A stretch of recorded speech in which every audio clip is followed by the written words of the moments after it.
तुलसी साहब का जन्म अनुमानतः सन 1763 में पुणे महाराष्ट्र के शाही दरबार में हुआ था। जन्म के समय उनका नाम श्यामराव रखा गया था। कुछ स्रोत 1767 भी उनका जन्म बताते हैं, पर अधिकांश मान्यताओं में 1763 स्वीकार्य है। उनकी जाति एक उच्चवर्णीय ब्राह्मण परिवार की थी तथा परिवार हिंदू धर्म में दृढ़ आस्था रखता था। जन्म राशि के बारे में प्रमाणिक जानकारी उपलब्ध नहीं है, किंतु उनका पालन पोषण धार्मिक वातावरण में हुआ। तुलसी साहब का संबंध मराठा साम्राज्य के प्रतिष्ठित पेशवा वंश से था। कहा जाता है कि वे मराठा सेनापति सरदार रघुनाथ राव के ज्येष्ठ पुत्र थे और प्रसिद्ध पेशवा बाजीराव द्वितीय के बड़े भाई थे। इस प्रकार वे महान पेशवा बाजीराव प्रथम के वंशज थे। हालांकि इतिहास में रघुनाथ राव के ज्येष्ठ पुत्र को अमृतराव के नाम से जाना गया है। संत समाज में यही अमृतराव आगे चलकर तुलसी साहब के रूप में पहचाने गए। उनके पिता रघुनाथ राव मराठा दरबार के प्रभावशाली व्यक्ति थे, जबकि उनकी माता आनंदीबाई थीं। पितामह बाजीराव प्रथम की वीरता और धार्मिकता की छाप परिवार पर थी। परिवार की कुलदेवी के तौर पर भगवान विष्णु एवं देवी भवानी की आराधना प्रचलित थी, जैसा कि उस युग के मराठा ब्राह्मणों में सामान्य था। तुलसी साहब अपने माता पिता की ओर से इकलौते पुत्र थे, परंतु एक तरह से उनके छोटे भाई के रूप में पेशवा बाजीराव द्वितीय रघुनाथ राव के दूसरे पुत्र को गिना जाता है। दरअसल बाजीराव द्वितीय उनके दत्तक पुत्र थे। राजपरिवार में पले बड़े होने के कारण उनका बाल्यकाल ऐश्वर्य में बीता, पर हृदय बचपन से ही वैराग्य की ओर झुका रहा। श्यामराव का बाल्यकाल पुणे के राजमहल में सुख सुविधाओं से परिपूर्ण था। एक राजकुमार होने के नाते बच्चे में उन्हें श्रेष्ठ शिक्षा और युद्ध विद्या दोनों सिखाई जा रही थीं। पारंपरिक हिंदू शिक्षकों द्वारा उन्हें संस्कृत, मराठी एवं धर्मशास्त्रों का ज्ञान कराया गया। बालक श्यामराव को रामायण, महाभारत और उपनिषद जैसे ग्रंथ कथाएं सुनना बहुत प्रिय था। कहते हैं कि छोटी उम्र से ही उनके मन में आध्यात्मिक जिज्ञासा जाग उठी थी। वे अक्सर महल की भव्यता के बीच किसी शांत कोने में बैठकर ईश्वर और आत्मा के बारे में सोचा करते थे। सामान्य बालकों की तरह कुछ शरारतें भी की होंगी, पर उनकी शरारतों में भी करुणा झलकती थी। एक लोक कथा के अनुसार एक बार महल में खेलते हुए बालक तुलसी ने अपने भोजन से रोटियां चुपके से उठाकर महल के बाहर गरीब बच्चों को बांट दी। यह उनकी करुणा का एक साधारण उदाहरण था। यह करुणा उनके स्वभाव में हमेशा तक रही। बचपन में ही तुलसी साहब को कुछ ऐसे अनुभव हुए जिन्होंने उनके जीवन की दिशा तय की। कहा जाता है कि 11-12 वर्ष की कोमल आयु में एक दिन उन्होंने महल में किसी संत महात्मा को प्रवचन देते सुना। उस संत की वाणी और ईश्वर भक्ति से बालक श्यामराव इतने अनुप्रमाणित हुए कि उनके मन में सांसारिक सुखों की निस्सरता घर करने लगी। कम उम्र में ही उन्हें यह बोध होने लगा कि वास्तविक आनंद सांसारिक वैभव में नहीं, बल्कि ईश्वर प्रेम में है। यह भी उल्लेख में मिलता है कि वे अपने पूर्वज तुलसीदास जी की राम भक्ति से अत्यंत प्रभावित थे। यहाँ तक कि आगे चलकर उन्होंने स्वयं को तुलसीदास का पुनर्जन्म तक कहा। हालांकि विद्वानों ने इसे उनकी रचना एवं आलंकारिक कथन का छेपक माना है। किशोर अवस्था आते आते उनके हृदय में ईश्वर प्रेम की ज्वाला प्रज्वलित हो चुकी थी, जो महल के ऐश्वर्य को फीका कर रही थी। यद्यपि राजकुमार होने के नाते उन्होंने औपचारिक शिक्षा पूर्ण की, किंतु उनकी आत्मा सांसारिक विद्या से अधिक आध्यात्मिक ज्ञान की ओर आकृष्ट थी। किशोर अवस्था में ही वे वेद पुराण, संत कबीर और गुरु नानक की वाणियाँ वगैरह पढ़ने लगे थे। तुलसी साहब किसी सांसारिक गुरु या शिक्षक के शिष्य नहीं बने। आगे चलकर उन्होंने घोषित किया कि उन्होंने हृदय में स्थित कंज गुरु या पद्म गुरु को ही अपना मार्गदर्शक माना है, अर्थात अपने अंतःकरण की आध्यात्मिक चेतना को गुरु रूप में स्वीकार किया है। इस प्रकार प्रारंभ से ही वे किसी लोक पुरुष को अपना गुरुदेव नहीं मानते थे, बल्कि ईश्वर को ही अंतर्यामी गुरु मानकर साधना करते थे। यह बात उस दौर में अद्भुत थी, क्योंकि अधिकांश लोग दीक्षा के लिए किसी न किसी को तो गुरु मानते थे, लेकिन फिर भी यह बात विवादपूर्ण रही है, क्योंकि उनकी वाणियों में भी गुरु की महिमा पर जोर दिया गया है। जैसे जैसे श्यामराव युवा हुए, भीतर का वैराग्य प्रबल होता चला गया। एक ओर राजगद्दी उनका इंतजार कर रही थी, तो दूसरी ओर आत्मा सांसारिक बंधनों से मुक्त होने को छटपटा रही थी। पहला लक्ष्य जो पिता ने उनके लिए तय किया था, पुणे की राजगद्दी संभालना, वही उनके लिए सबसे बड़ा द्वंद्व बन गया। किशोर श्यामराव के मन में प्रश्न उठते थे, क्या राज सिंहासन और भोगविलासी जीवन का उद्देश्य है, या परमात्मा की खोज हेतु ये सब त्याग देना चाहिए। परिवार उन्हें भविष्य का पेशवा बनाने की तैयारी में था। पर वे मन ही मन एक सन्यासी का जीवन जी रहे थे। इसी समय के दौरान उन्हें कुछ महान विभूतियों के जीवन से प्रेरणा मिली। भगवान बुद्ध की कहानी कि कैसे उन्होंने राजमहल छोड़कर सत्य की खोज की, श्यामराव को मानो पुकार रही थी, और संत कबीर जी का विरक्ति भरा दोहा माया महाठगनी हम जानी उनके हृदय को उद्वेलित कर देता था। 13 वर्ष की आयु तक पहुँचते पहुँचते उनके भीतर यह निश्चय दृढ़ हो चुका था कि उन्हें भी राजसी बंधनों को काटकर परम सत्य की ओर प्रस्थान करना है। इस निर्णय में संभवतः किसी संत महात्मा से हुई मुलाकात ने भी भूमिका निभाई होगी। कुछ कथाओं के अनुसार एक वृद्ध सन्यासी से मिले उपदेश ने युवा तुलसी के मन में ऐसी लगन लगा दी कि उन्होंने 12 वर्ष की उम्र में ही घर त्याग देने का दृढ़ संकल्प ले लिया।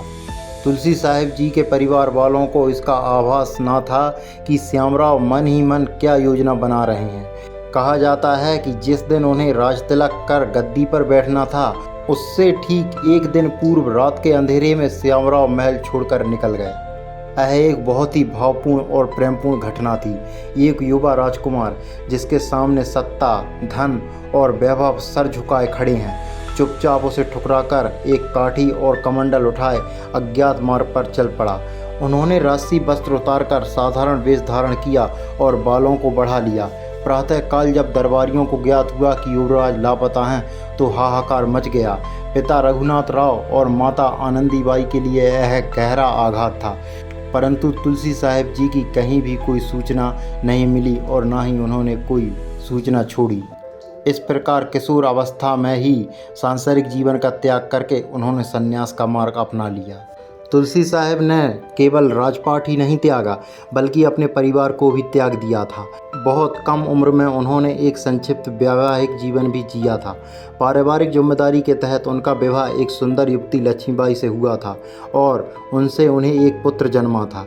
लेकिन ईश्वरीय ज्ञान की प्यास ने उन पर ऐसा वशीकरण किया कि उन्होंने भगवान बुद्ध की तरह पत्नी और बच्चे के मुंह को भी पीछे छोड़ दिया। अपने इकलौते पुत्र तथा रूपवती पत्नी लक्ष्मीबाई को छोड़कर उन्होंने संन्यास का कठिन मार्ग चुन लिया। यह कदम अत्यंत मार्मिक था। एक तरफ रोती बिलखती पत्नी और बालक, दूसरी तरफ वैरागी का निष्कंप हृदय जो प्रभु प्राप्ति के लिए द्रवणित था। भविष्य में तुलसी साहिब ने परिवार के प्रति कोई ममता नहीं दिखाई और ना ही लौकिक बंधनों की ओर पीछे मुड़कर देखा। गृह त्याग के बाद किशोर तुलसी साहिब बिल्कुल नई दुनिया में प्रवेश कर चुके थे। ना धन, ना पहचान, ना ठिकाना, केवल ईश्वर में अटल भरोसा था। परंतु प्रारंभिक दिनों में भिक्षा मांगकर गुजारा करना पड़ा। राजकुमार से भिखारी जैसी स्थिति, पर चेहरे पर अद्भुत शांति थी। वे दिन भर लंबी पदयात्राएं करते, जंगल पहाड़ों में भटकते और रात्रि को किसी वृक्ष तले अथवा मंदिर के प्रांगण में शरण ले लेते। ऐसी तमाम कथाएं हैं कि युवा सन्यासी को शुरू में भूख, प्यास, ठंड, गर्मी की कठिन यातनाएं सहनी पड़ी, पर उन्होंने किसी तरह का पश्चाताप नहीं किया। आर्थिक संघर्ष तो मानो उनकी साधना का हिस्सा बन गया।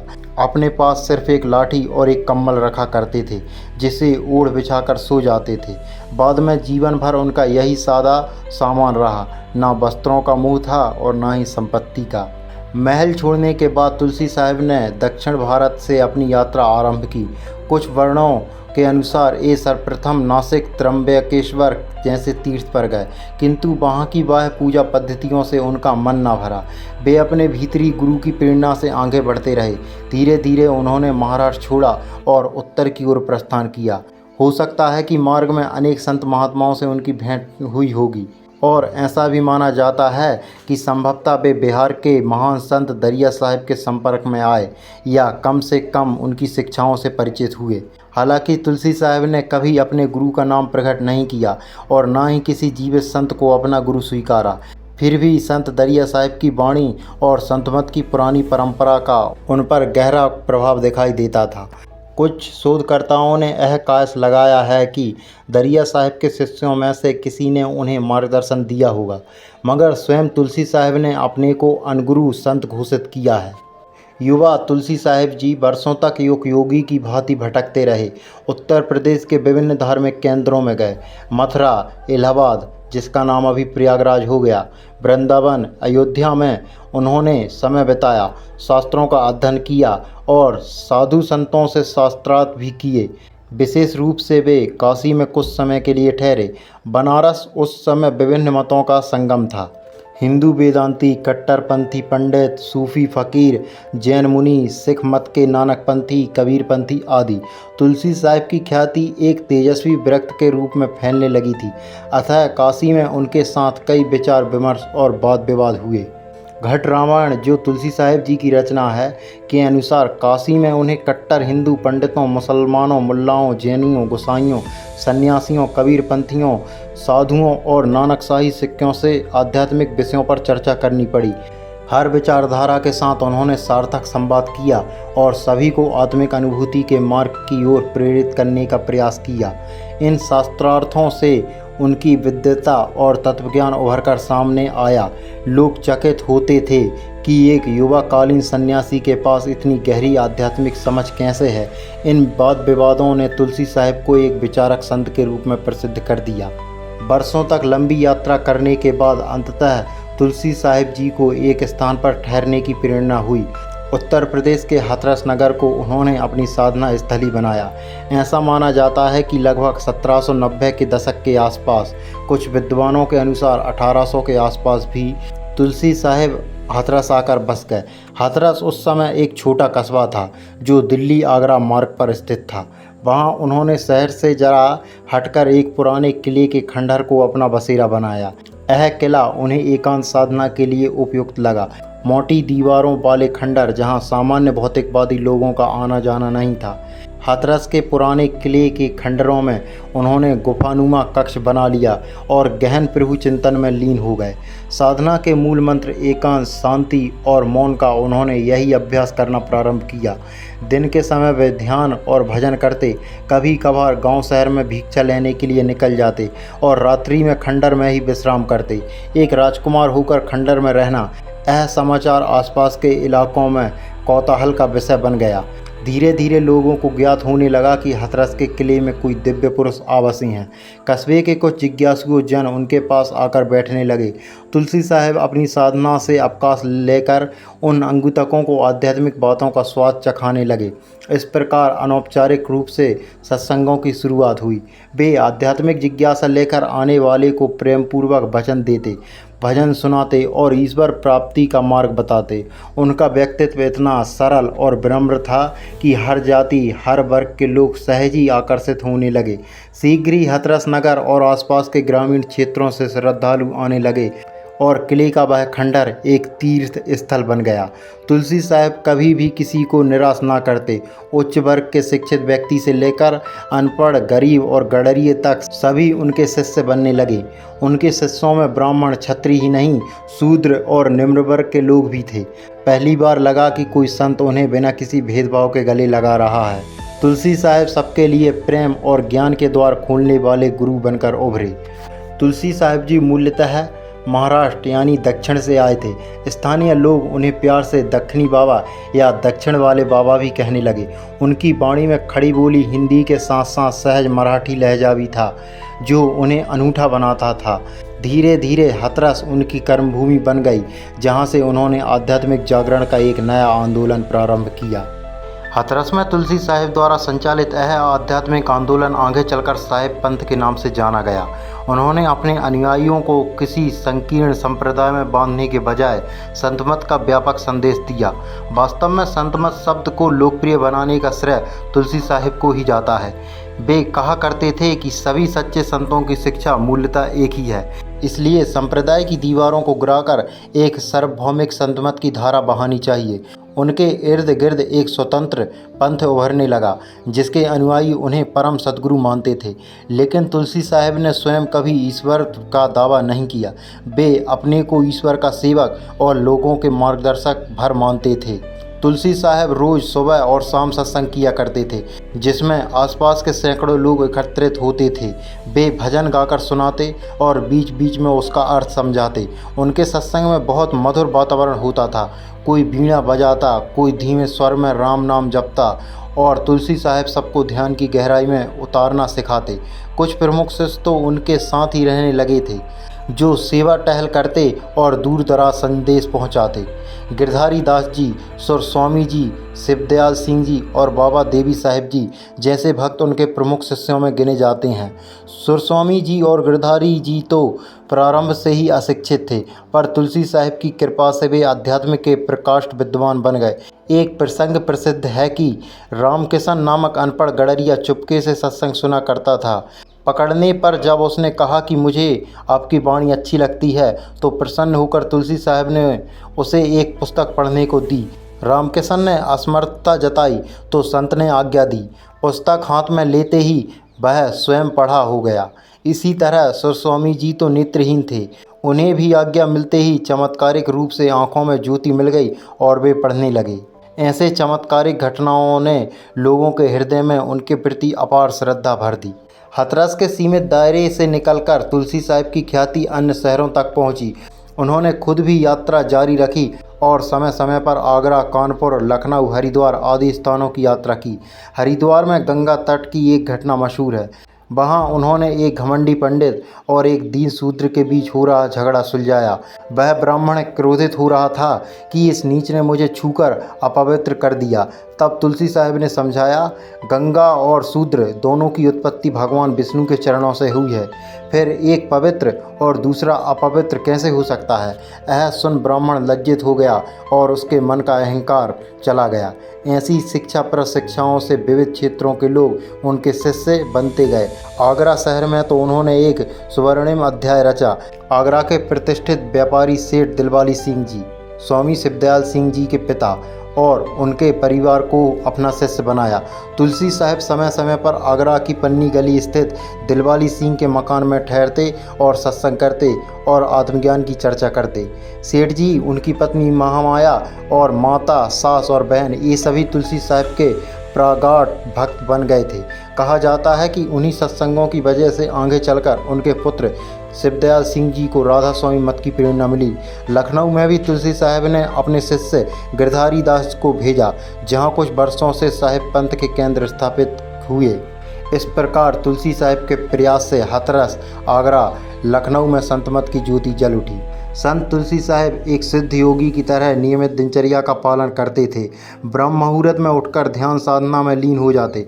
उनके शिष्य ने कई बार उन्हें ध्यान अवस्था में अलौकिक तेज से दीप देखा था। सूर्योदय के समय सत्संग आरंभ करते, जिसमें भजन, कीर्तन और प्रवचन होता। दिन के मध्याह्न में कुछ समय विश्राम या एकांत चिंतन करते। भोजन वे बहुत सादा लेते, ज़्यादातर दूध, फल या सूखी रोटी, और वह भी थोड़ी मात्रा में। शाकाहार उनका कठोर नियम था। जीव हिंसा से वे सदा दूर रहे। सायंकाल पुनः सत्संग होता और रात्रि में शिष्य जन प्रश्नोत्तर के लिए घिरे आते। तुलसी साहिब स्वयं जमीन पर चटाई बिछाकर सोते थे। कभी कभार कोई अमीर व्यक्ति उनकी सैया या अच्छे वस्त्र देना चाहता तो वे मुस्कुराकर मना कर देते। उनका जीवन तो एक फ़कीर का था, जिसे विलास की ज़रूरत नहीं थी। तुलसी साहिब गंभीर तपस्वी होते हुए भी अत्यंत मृदुभाषी और स्नेही स्वभाव के थे। वे बच्चों संग बच्चे बन जाते, बूढ़ों संग विनम्र शिष्य। उनके आसपास एक वात्सल्यपूर्ण आभा रहती थी। अगर कोई शिष्य भूल करता तो वे उग्र ना होकर प्रेम से समझाते। हाँ, पर आध्यात्मिक साधना के मामले में वे बड़े अनुशासित थे। ध्यान भजन में स्थिरता पर वे डांट भी देते थे, लेकिन वह डांट भी शिष्यों के लिए हितकारी साबित होती थी। एक बार का प्रसंग उनकी करुणा को उजागर करता है। एक बार कुछ ग्रामीण महिलाएं भागती हुई सत्संग में आ पहुंची। कामकाज से सीधे आई थीं। पसीने और धूल से उनके कपड़े तरबतर थे। माथा टेकते समय पास खड़े सेवादार गिरधारी लाल ने नाक सिकोड़ कर कहा, माताएं दूर बैठो, तुम्हारे कपड़ों से गंध आ रही है। तुलसी साहिब ने यह सुना तो तुरंत टोक दिया, गिरधारी, तुझे इनके प्रेम की खुशबू का पता नहीं? एक कैसी भावना लेकर आई हैं, तू नहीं जानता? तुझे तो गंध आती है, मुझे तो कोई दुर्गंध नहीं आ रही। इस फटकार से गिरधारी लाल जी लज्जित हो गए। सच ही था, गुरु को अपने शिष्य के प्रेम से बढ़कर और कोई सुगंधित नहीं लगता। ऐसी थी संत तुलसी साहिब जी की दृष्टि, जो बाहरी मैल की जगह भीतर की भक्ति को देखती थी। तुलसी साहब के शिष्यों में सभी जाति धर्म के लोग थे। कुछ मुस्लिम सूफी भी उनके शरणागत थे।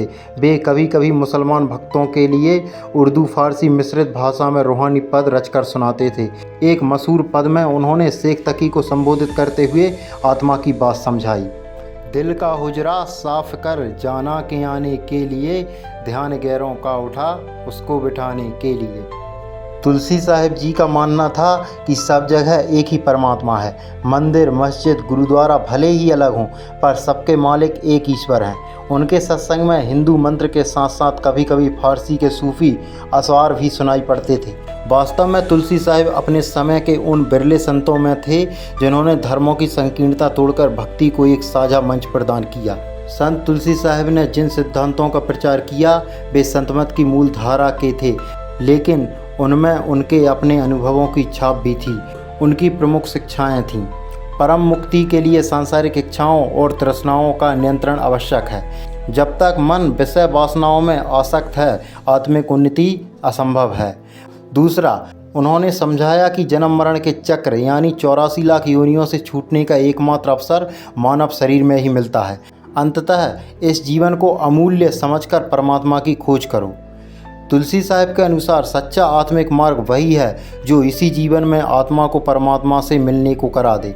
केवल मरने के बाद स्वर्ग मिलेगा, ऐसा दिलासा वे नहीं देते थे, बल्कि साधकों को जीवित अवस्था में ही परम ज्योति का अनुभव करने पर जोर देते थे। उन्होंने जीते जी मरना सिखाया, यानी शरीर के 9 द्वारों से चेतना को समेटकर तीसरे नेत्र पर ले जाओ, मानो जिंदा रहते हुए देह को मार दो। इस ध्यान योग को आजकल सूरज शब्द योग भी कहते हैं, जिसमें आत्मा आंतरिक प्रकाश और शब्द नाद से जुड़ती है। तुलसी साहिब फरमाते थे कि सब धर्म ग्रंथ जिस परम सत्य की बात करते हैं वह हमारे हृदय के भीतर ही उपलब्ध है। उन्होंने ध्यान द्वारा सूक्ष्म लोकों की अनुभूति को महत्व दिया।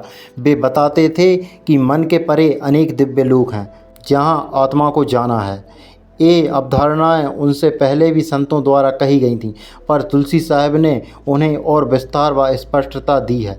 तुलसी साहिब जोर देकर कहते थे कि बाहर से भले राम कृष्ण अल्लाह वाहिगुरु नाम अलग हों, लेकिन सभी सच्चे संत एक ही परमात्मा की बादशाहत की बात करते हैं। इसलिए हमें संतों की वाणी के मूल को पकड़ना चाहिए, ना कि उनके पंथों का झगड़ा करना चाहिए।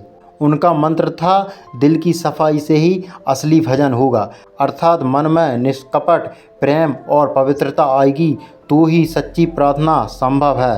पाखंड, दिखावा या जाति अहंकार लेकर परमात्मा नहीं मिलता। वे सत्संग की महिमा बताते थे कि सद्गुरु की संगति से आत्मबल मिलता है और मार्ग की समझ होती है। स्वयं गुरु के बारे में उन्होंने कहा, बिना पूर्ण सद्गुरु के कोई बंधन से छूट नहीं सकता, चाहे देवता हो या ऋषि। अंततः जीवित सद्गुरु की तलाश हर साधक को करनी चाहिए। यह बात थोड़ी विरोधाभासी लग सकती है, क्योंकि तुलसी साहिब ने किसी मानव गुरु को नहीं माना, पर वे खुद एक सद्गुरु के रूप में लोगों का मार्गदर्शन करते थे। उनका अभिप्राय था कि बिना सद्गुरु तत्व, चाहे वह आंतरिक रूप में ही क्यों ना हो, बिना सद्गुरु की कृपा से मुक्ति असंभव है। तुलसी साहिब ने अपनी शिक्षाओं को साखी, पद्य और ग्रंथों के रूप में भी व्यक्त किया है। उनकी प्रमुख रचनाएं कुछ इस प्रकार हैं। घट रामायण, यह एक दार्शनिक काव्य ग्रंथ है जिसमें तुलसी साहिब रचित रामायण की कथा को आध्यात्मिक प्रतीतों द्वारा पुनः व्यवस्थापित किया गया है। तुलसी साहिब ने इसमें समझाया है कि दशरथ, राम, सीता, रावण आदि चरित्र हमारे भीतर की आध्यात्मिक शक्तियों के प्रतीक हैं। घट रामायण में उन्होंने विभिन्न पंथों के लोगों से संवाद रूप में अपने विचार रखे हैं। इस ग्रंथ में बनारस में हुए उनके शास्त्रों का भी वितरण मिलता है। यह भक्ति पदों और भजनों का संग्रह है। शब्दावली में सरल भाषा में आत्मा परमात्मा के संबंध पर सुंदर गीत हैं जिन्हें तुलसी साहिब सत्संग में गाया करते थे। और रत्न सागर, यह ग्रंथ ज्ञान और दर्शन पर उनके उपदेशों का संकलन है। इसमें सृष्टि के रहस्य, कर्म का सिद्धांत, मृत्यु का स्वरूप, कालचक्र, सद्गुरु की महिमा जैसे गुण विषयों पर चर्चा की गई है। और एक और इनका सदग्रंथ पद्म सागर कहा जाता है। यह एक आरंभिक रचना थी जो अपूर्ण रह गई। पद्म सागर के कुछ अंश शब्दावली के दूसरे भाग में संकलित किए गए। इन रचनाओं में ब्रजभाषा, खड़ी बोली, फारसी शब्दावली और लोक भाषा का खूबसूरत मिश्रण मिलता है, जो दर्शाता है कि तुलसी साहब कई भाषाओं पर पकड़ रखते थे। उनके पदों में कुछ कुंडलियाँ, छंद, रेखता शैली, होरी, जूलना आदि विविध काव्य रूप में भी मिलते हैं। उनके काव्य की भाषा कुछ विद्वानों को दुरूह लगती है, क्योंकि उनके भाव व्यक्त करने के लिए नए नए प्रतीत गढ़े हैं। आलोचक कहते हैं कि उनकी रचनाओं में कौशल और चिंतन अधिक है, सहज सरलता कुछ कम है, इसलिए आम जन को उनमें गूढ़ तत्व समझने में दिक्कत हो सकती है।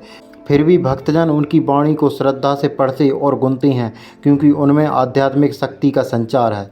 तुलसी साहब के कुछ प्रसिद्ध कथक भक्तों के बीच आज भी उद्धृत हैं। संत तुलसी साहब अपने युग में जन जन के प्रिय संत बन गए थे।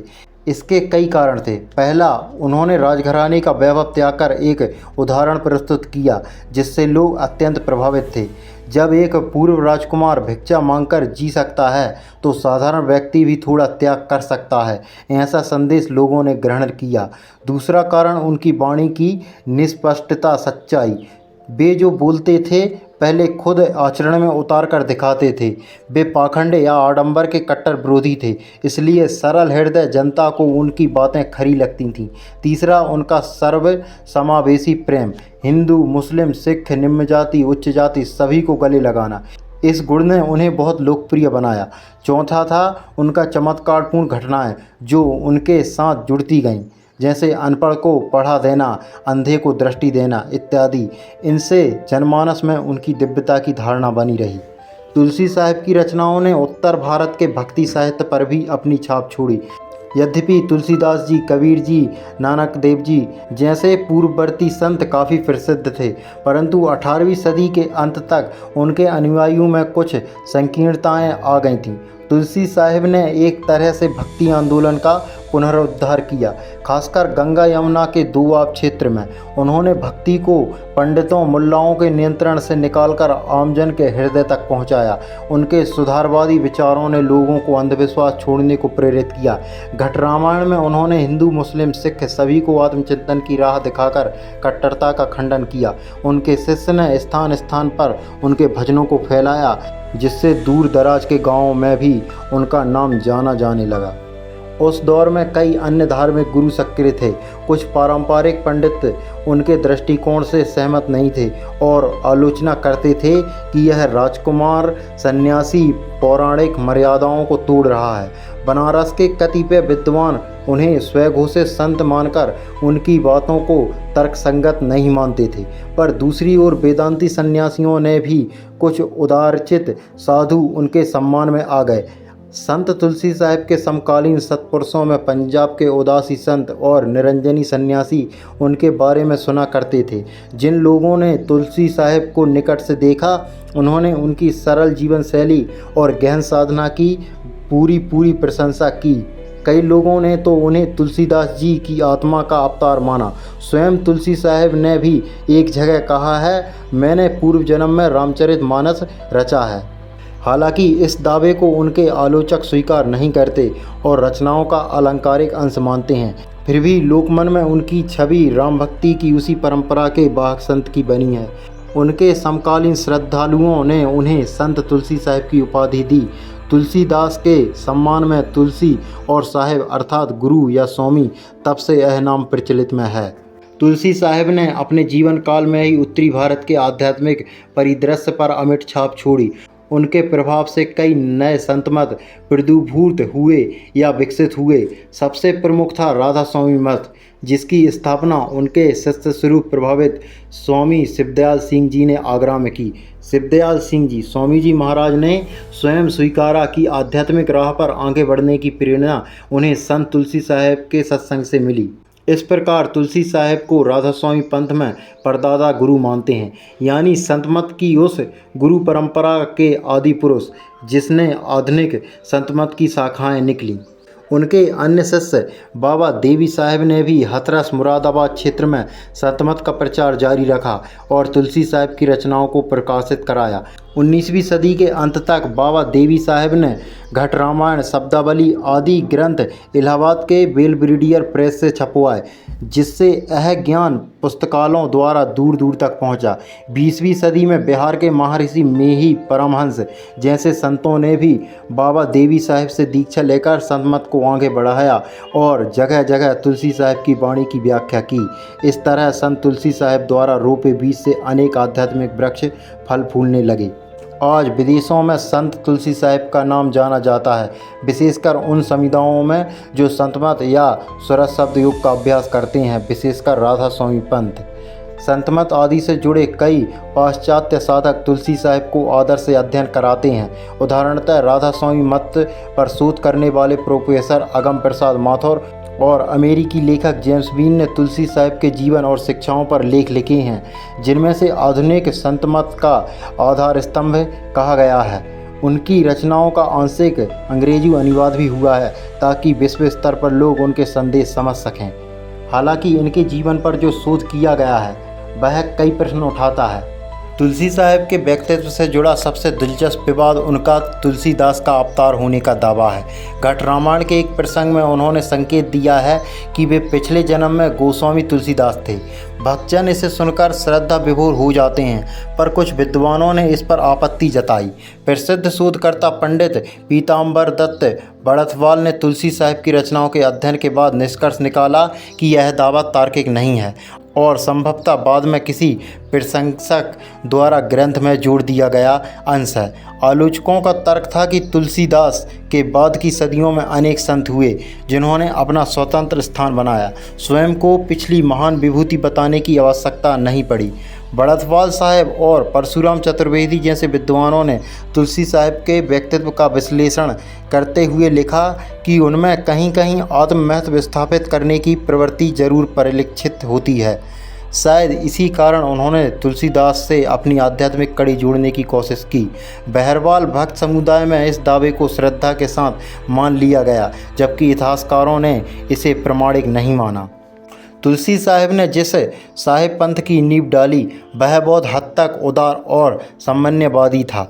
फिर भी अन्य समकालीन पंथों के साथ कुछ वैचारिक मतभेद उभरे। कबीरपंथी और नानकपंथी संत जो अपने अपने गुरुओं की शिक्षाओं तक सीमित रहना चाहते थे, उन्होंने तुलसी साहब द्वारा सभी संतों को एक समान बताने पर कुछ असहमति व्यक्त की।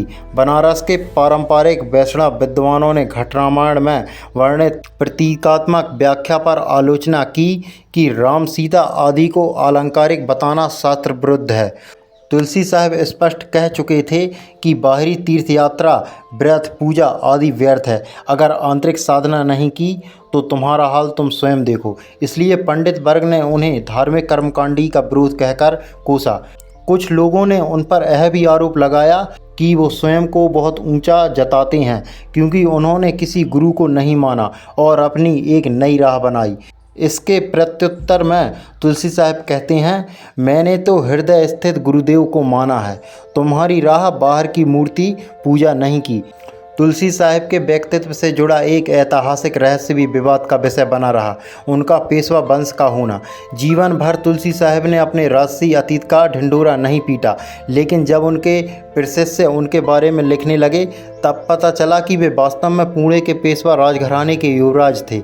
कुछ इतिहासकार पहले इस पर संशय करते रहे क्योंकि राजपुरुष अमृतराव की 1824 में वाराणसी में मृत्यु का उल्लेख मिलता है, जबकि तुलसी साहब की मृत्यु 1843 में हाथरस में मानी जाती है।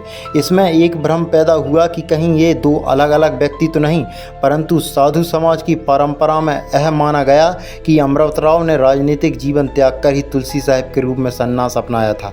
ब्रिटिश काल के दस्तावेजों में अमृतराव को हाथरस में नहीं ट्रेस किया जा सका, शायद इसलिए कि वे गुप्त रूप से संत बन चुके थे। यह विषय आज भी इतिहासकारों के लिए जिज्ञासा का है, मगर तुलसी साहब के भक्तों के लिए इसमें कोई संदेह नहीं कि पेशवा अमृतराव और संत तुलसी साहब एक ही हस्ती के दो पहलू हैं। आधुनिक लेखक अगम प्रसाद माथुर ने भी इस पर शोध कर बताया कि ऐतिहासिक विवरण संत परंपरा की कहानी से मेल खा सकते हैं। इस प्रकार राजनीतिक इतिहास और संत इतिहास के इस मेल को लेकर कुछ बहस अवश्य चली, लेकिन समय के साथ अधिकांश ने इसे स्वीकार कर लिया।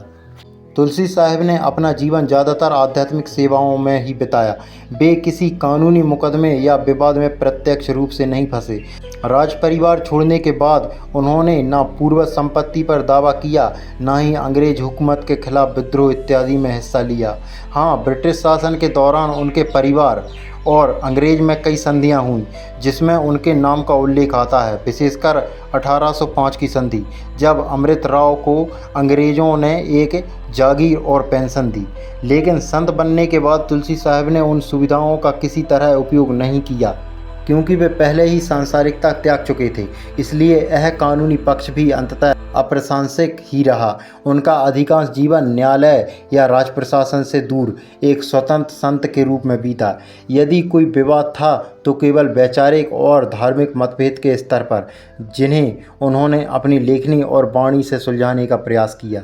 जैसा कि पूर्व में उल्लेखित हुआ है, तुलसी साहब का विवाह युवावस्था में परिवार की इच्छा से लक्ष्मीबाई के साथ हुआ था।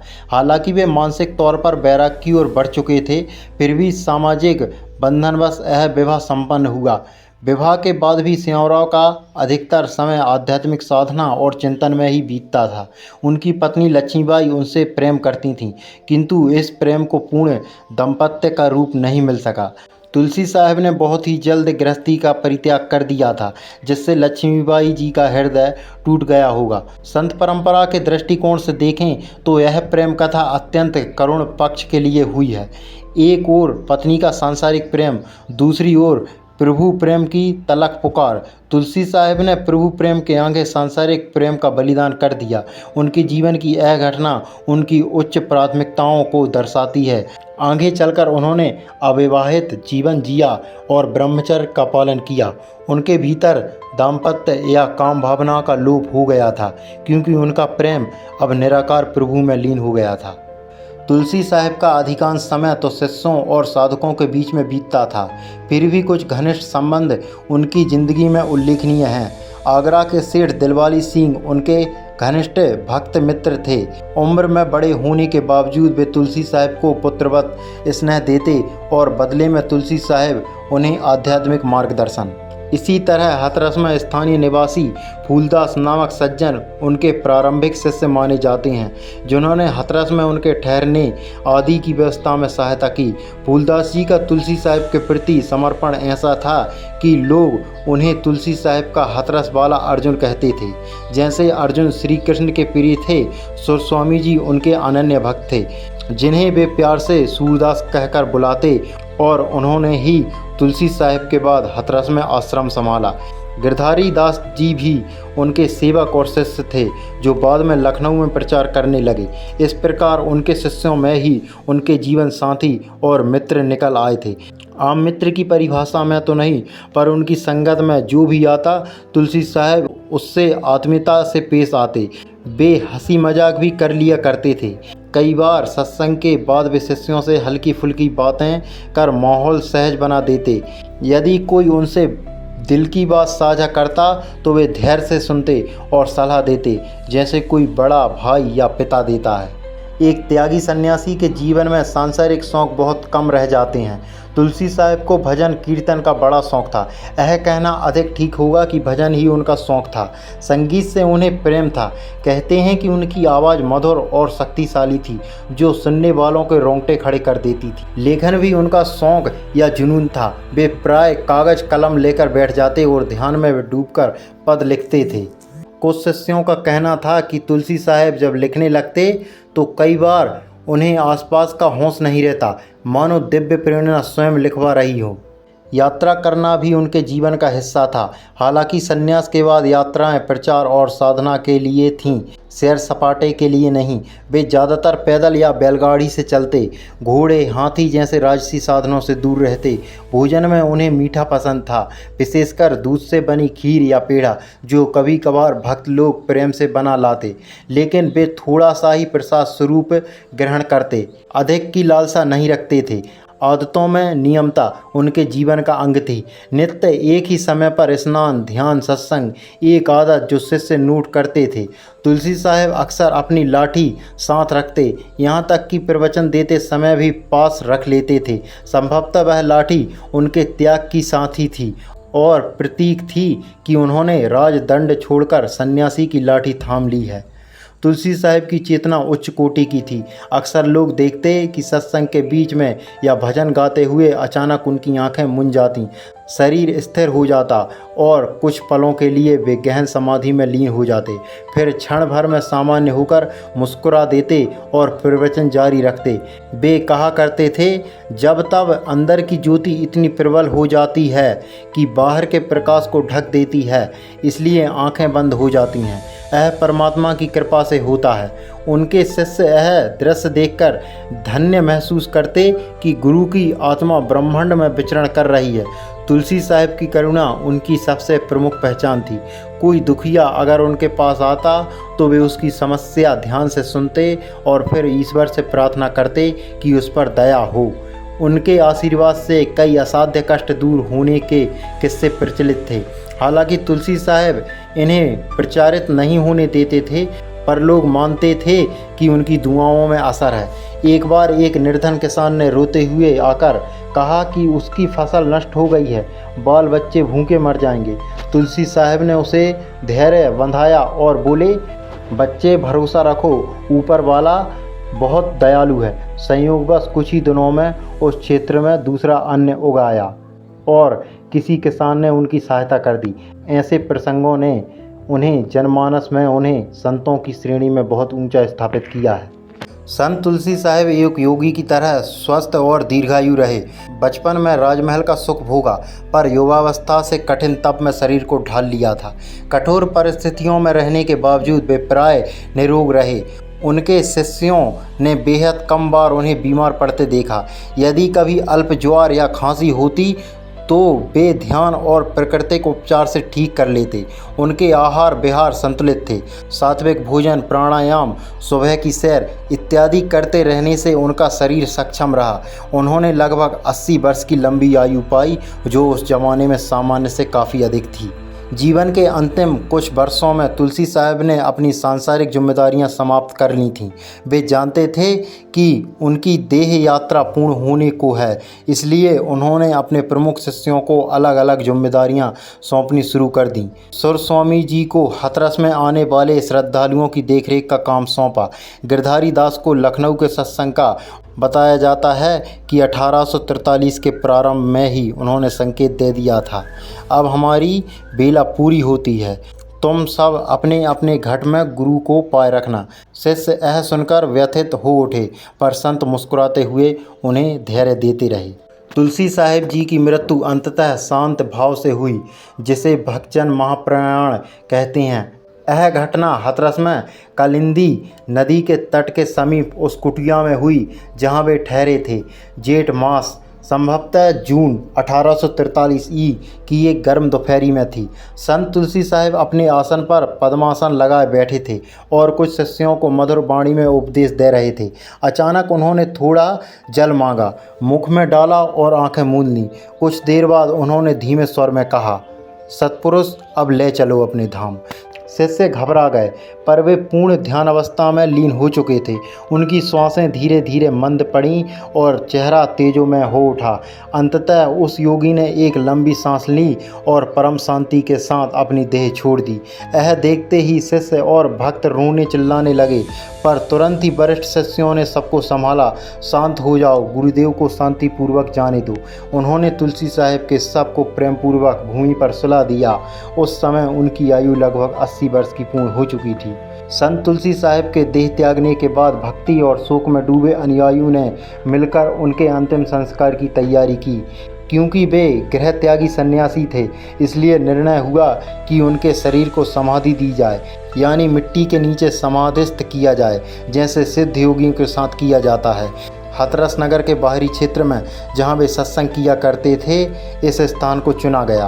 पूरे विधि विधान से भजन कीर्तन गाते हुए उनकी पार्थिव देह को चंदन की लकड़ियों और सुगंधित फूलों के साथ भू समाधि दी गई।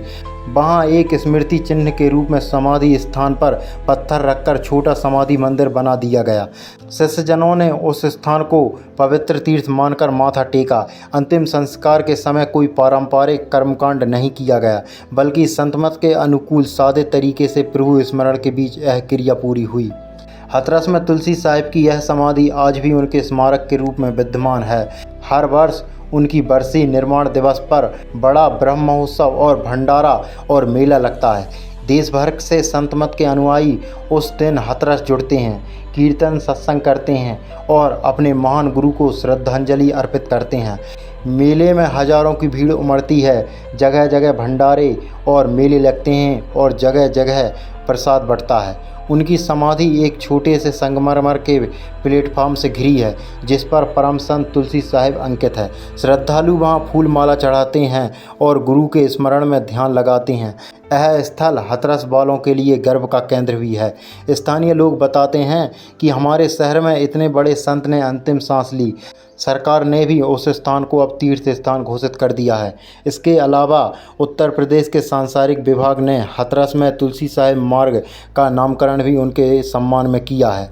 कुछ साहित्य संस्थानों ने उनके नाम पर पुरस्कार भी आरंभ किए हैं, जो संत साहित्य के क्षेत्र में उत्कृष्ट कार्य के लिए दिए जाते हैं। तुलसी साहिब के अनुयायी मानते हैं कि जैसे सामान्य व्यक्ति मरते हैं, वैसा उनकी मृत्यु को कहना उचित नहीं है। वे कहते हैं, गुरु महाराज ने तो योग समाधि द्वारा देह त्यागी है, इसलिए वे शब्द प्रयोग करते हैं कि गुरुदेव समाधि में लीन हो गए हैं, ना कि गुजरे या निधन हुआ है। उनके अनुसार ऐसी महान आत्माएं कभी मरती नहीं हैं। वे सूक्ष्म स्वरूप में सदैव अपने भक्तों के साथ रहती हैं और भक्तों को भी अपने साथ ले जाती हैं।